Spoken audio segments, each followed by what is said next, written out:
Well, hello, it's Mornin, and here we are for part 3 of illustrations. The one on Wednesday, was that a double? Was that a repeat? Okay. Well, we're on to another one today. I'm pretty sure this is not a repeat. Pardon me. But yeah. Here we go. Let's get started. Um, Illustrations part 3, great insights. And I'm pretty sure my header is correct today. Whew. Okay, great insights. We're going to look at John 10:10 in a minute. But here we go.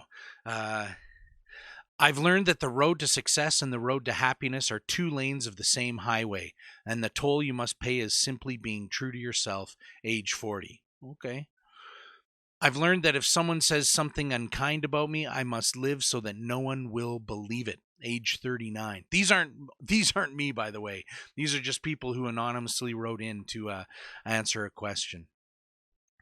I've learned that children and grandparents are natural allies. Age 46. So that's somebody who's got parents than kids, and he's recognizing, hey, those grandparents and my kids, they're working together. Okay. I've learned that even when I have pains, I don't have to be one. Oh, that's age 82. That's a good one. I've learned that even when I have pains, I don't have to be one. I've learned that silent company is often more healing than words of advice. Age 24. That's a good thing to learn. And well, I hope that wasn't too sad a lesson to learn at the age of 24. Next one and the last one we're going to look at is I've learned that if you pursue happiness, it will elude you. But if you focus on your family, the needs of others, your work, meeting new people, and doing the very best you can, happiness will find you. Age 65. That's a good lesson. I've learned that if you pursue happiness, it will elude you. But if you focus on your family, the needs of others, your work, meeting new people, and doing the very best you can, happiness will find you. That is a great point. I'll speak about it a little bit differently. I'm going to put a bit of a twist on it. But I think our culture is dying, killing itself, trying to be happy. Because I think that they've missed that bit that happiness is something that if you look for it, if you're trying to be happy, if you're trying to grab it, that it will elude you. Happiness is rather something that finds you.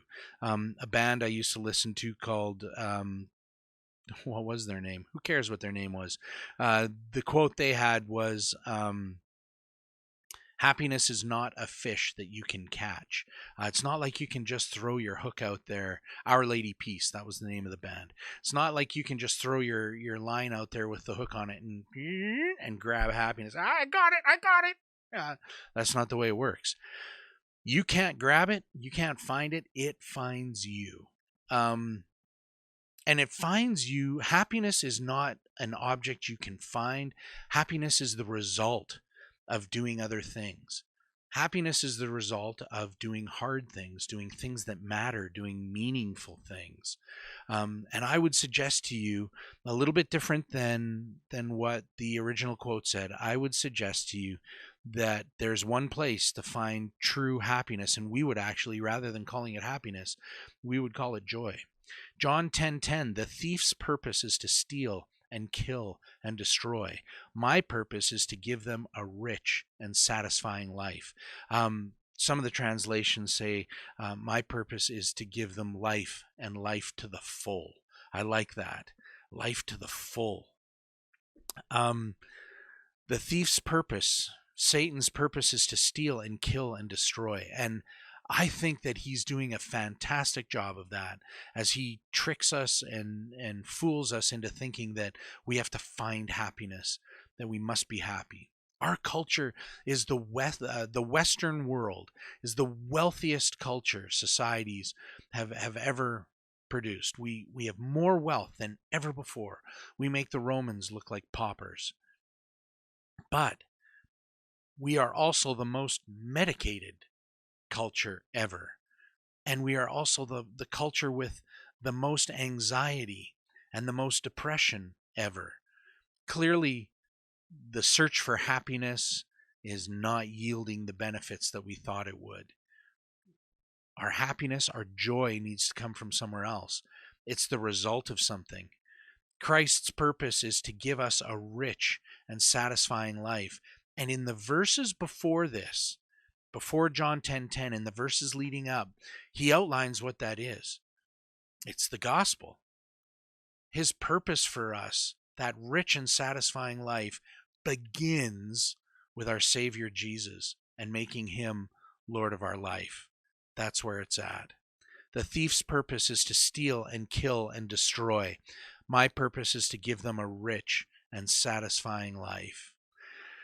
I hope that your life is rich and satisfying, happiness to the point of joy, and that you've realized that you can't grab happiness, but that it comes from something else.